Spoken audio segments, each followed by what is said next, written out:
Episode 106. The giant sword sect expert shook his head and turned back. The other leaders announced it wasn't time yet, telling the disciples to rest for a moment before the forbidden land would be opened. And so, roughly every hour, the giant sword sect member would repeat the process, testing the strength of the restriction.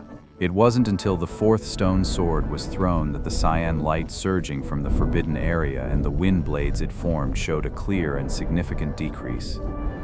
Seeing this, the other 6 core formation cultivators instantly shot forward, landing side by side. Patriarch Li extended his hand, and from his palm a sword ruler-like object slowly emerged.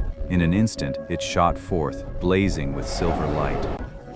The Taoist slapped the back of his own head, opened his mouth, and spat out a streak of cyan light about an inch long. It grew with the wind, transforming into a flying sword several feet in length. From the other 5, dazzling objects shot forth in turn: a pink silk ribbon, a dragon-headed staff, a massive black sword, a long blade blazing with crimson light, and a great seal shimmering with golden radiance. 7 individuals, 7 artifacts, their radiance intertwining, formed a circular array and shot straight toward the ceiling formation.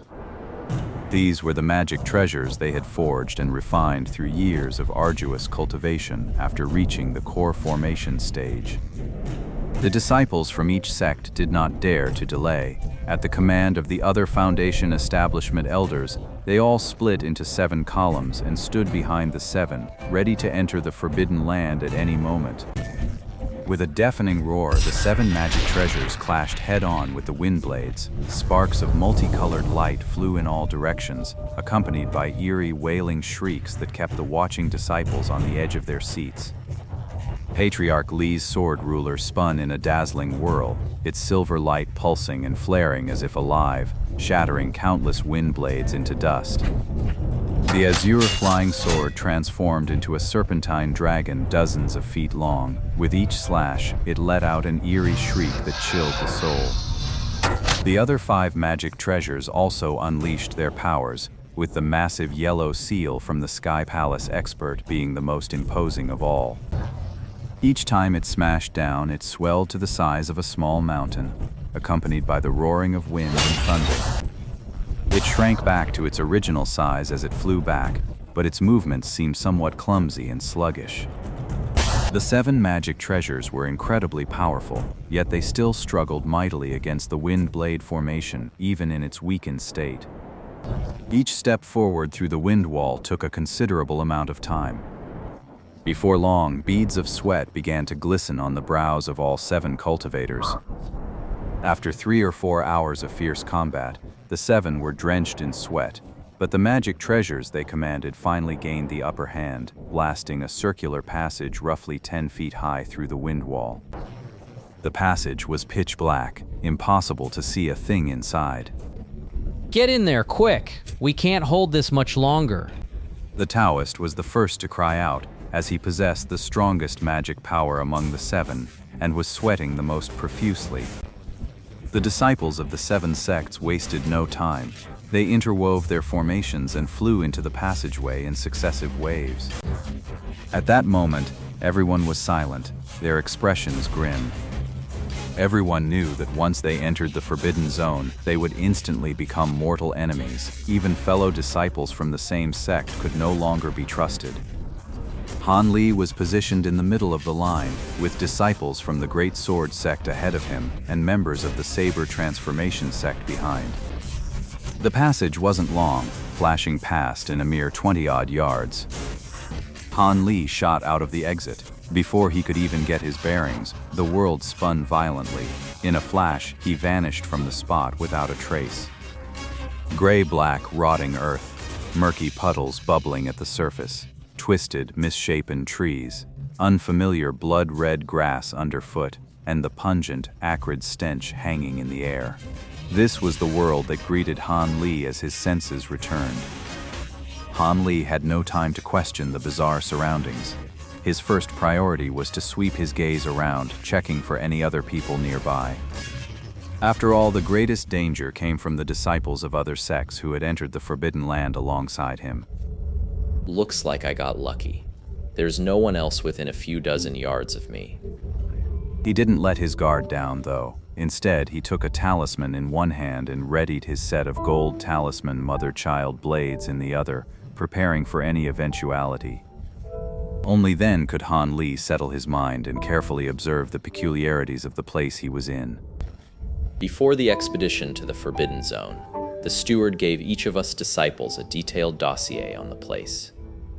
The materials mentioned that anyone who steps into the Forbidden Land will be instantly teleported to various corners of it by a still active spatial displacement array. Where you end up is entirely a matter of luck. If you're lucky, you might be teleported right to the core zone, where rare spirit herbs are ripe for the picking. If you're unlucky, you could find yourself staring down a pack of demon beasts the moment you arrive, with no way out except a bloody fight. And the truly unlucky ones get sent straight to some death trap, where they meet their end right away. Of course, that outcome is the rarest. What happens most often is what happened to me, getting teleported to some remote corner of the Forbidden Zone, left to find your own way forward. According to the deductions of our predecessors, this happens because the way we broke through the restriction to enter wasn't the correct method. Of course, that would trigger some of the minor restrictions and cause unexpected outcomes. Han Li cautiously circled the area, comparing the landmarks around him with the information he'd memorized. Finally, he found something very useful. This information was left by disciples who survived the Forbidden Zone in the past. It's incredibly useful for newcomers now. Black Dragon Pond is located in the north-central part of the Forbidden Zone. It's centered around a deep pool dozens of zhang across, covering an area of over 10 li. The area is rich in plants like corpse bone flowers and snake gall trees, which can be used to make poisons, but they aren't very valuable. At the center of Black Dragon Pond, by the water's edge, a few frost mist grasses appear randomly every dozen years or so. It's an extremely versatile and rare herb. If possible, I should still try to gather some. It can be handed in to the sect for a certain reward. However, it's important to note that a group of low-tier first-grade demon beasts, the frost cicadas, lurk in the deeper parts of the pool. They are docile by nature, though, and pose no danger as long as you don't provoke them. After reviewing the information several times in his mind, Han Li had a clear picture of the situation. As a rule, the closer you get to the center of the Forbidden Zone, the more likely you are to find rare spiritual materials and powerful guardian beasts. The Black Dragon Pond's location is a bit further out from the core, but it's not on the outermost edge either. If he pushed the pace, he could still reach the central zone within a day. With that thought, Han Li didn't dare to delay. He leaped up into the branches of a thickly leafed tree, scanned the surroundings, fixed his direction, and dropped back down. The pool was located to the south of Han Li, right on the path leading to the center of the Forbidden Zone. It seemed he could take a look on the way. Han Li cast a concealment art on himself and set off with light steps, proceeding with great caution. Perhaps Han Li was just being overly tense. He had traveled several miles without encountering any trouble. It seemed as if he were the only person in the entire Black Dragon Lake region.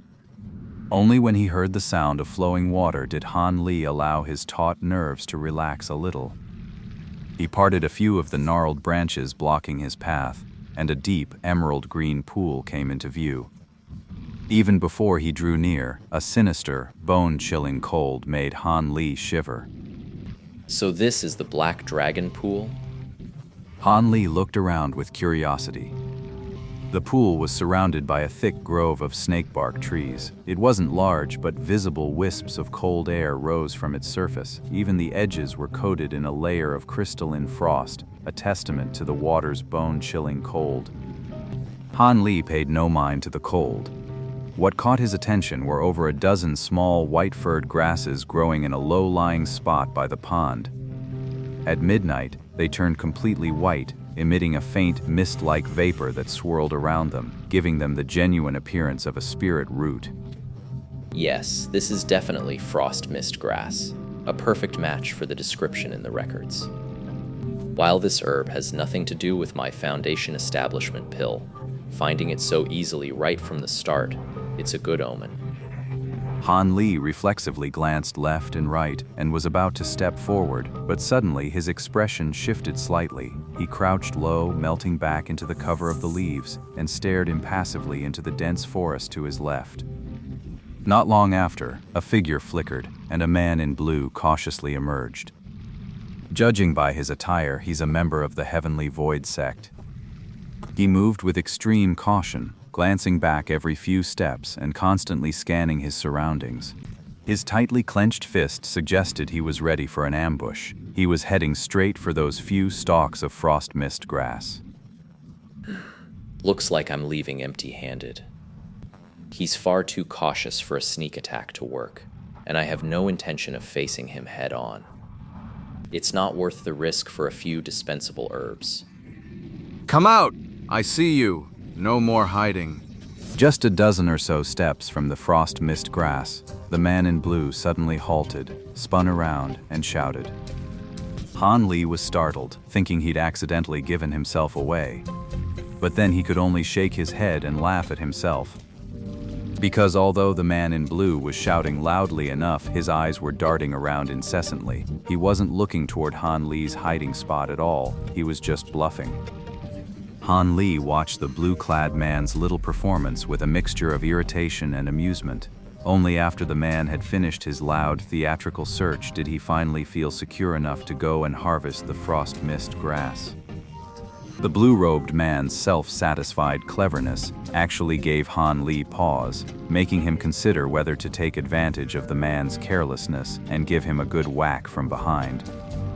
Before Han Li could make up his mind, the man in blue moved with startling speed, plucking 3 or 4 of the white grasses in quick succession. It seemed he understood the principle that long nights invite many dreams, and in the blink of an eye he was about to clear the patch entirely.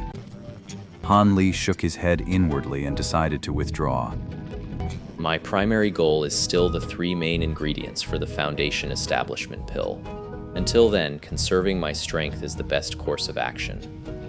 With that, Han Li quietly slipped away. Once he was a dozen yards back, he felt safe enough to break into a run, wanting to put distance between himself and the other man before he finished gathering herbs. But before he could even get moving, a blood-curdling scream tore through the air from the direction of the pond. It was unmistakably the dying cry of the man in blue. Han Li gave an involuntary shiver. After a moment's hesitation, he gritted his teeth and began to stealthily circle back. He had to figure out what was going on, to avoid meeting the same fate. When Han Li arrived near the pond, 2 men with vicious faces were already there. Judging by their gaudy, multicolored robes, they were likely from the Spirit Beast Mountain sect. At that moment, they were gleefully rummaging through the Heavenly Abode disciples' storage pouch. A dozen or so large blue toads crawled around them. As for the man in blue, his body was riddled with over a dozen gaping holes, dead beyond any doubt. Senior brother Yu, your plan was brilliant. We realized this idiot wouldn't fall for a frontal assault, so we rushed ahead to Black Dragon Pond and hid. Then we sprinkled some beast-repelling powder into the water, and this whole nest of frost toads is obeying us for now. Who would have thought? Just a little noise, and his attention was completely diverted. Right then, the beasts ambushed him from behind. A whole barrage of ice cone spells, and the idiot was done for. He probably never imagined he'd die at the hands of a bunch of low-tier spirit beasts. But the guy had quite the haul on him. Senior brother, why don't we follow the same recipe? We'll keep lying low here and wait for others to take the bait. We can use this frost grass as our lure.